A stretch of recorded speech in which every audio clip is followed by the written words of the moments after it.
I now call Ruth Maguire to be followed by Claire Baker. Up to 4 minutes, please, Ms Maguire.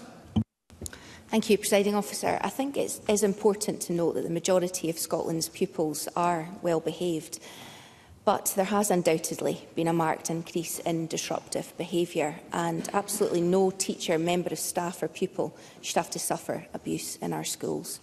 All children and young people have a right to a learning environment where they're protected, cared for, and in which their rights and needs are respected.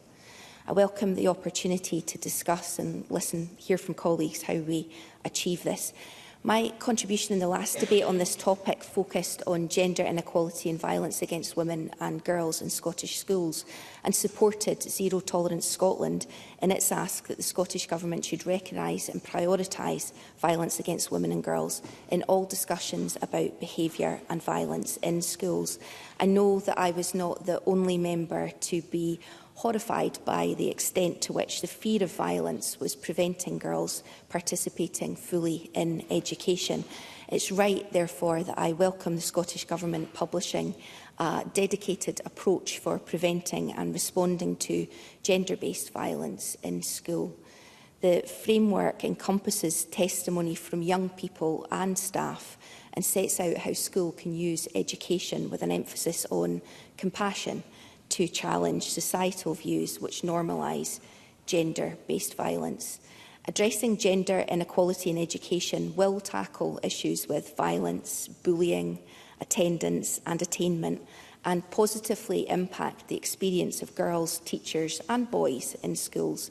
This is a positive step towards that. Implementation of it will be key. Presiding Officer, the Education, Children and Young People Committee are in the midst of an inquiry into additional support for learning in Scotland. I think that some of the evidence that we've recently been taken can provide helpful points of reflection for this debate.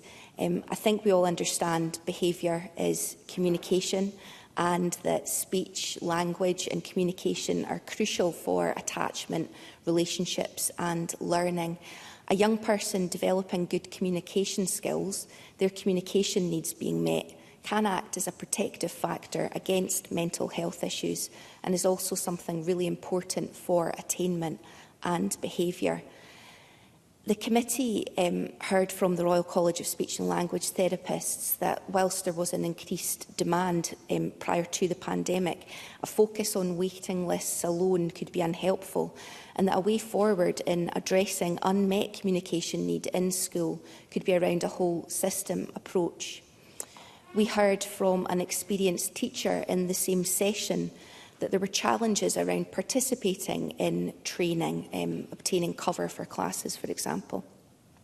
She shared that speech therapists being embedded in schools or school communities and able to deliver not just training, but to coach and model ways of working had felt helpful. It would seem logical that that approach of having specialists closer to the population could work for a number of interventions.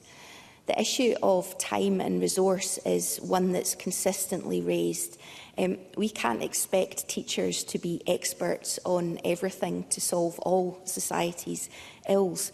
And any training is going to be more valuable, more impactful, where there's space and time for reflective practice. An informal committee session with teachers only this week reiterated that point. Both in our conversations with pupils and with teachers, the impact on reductions of additional support staff is something that makes supporting all children within schools more challenging. Addressing the issue of behaviour is not just for teachers, it's not just for schools. Creating that environment and conditions where children are protected, cared for and their rights are upheld and promoted is a job for all of us, Presiding Officer.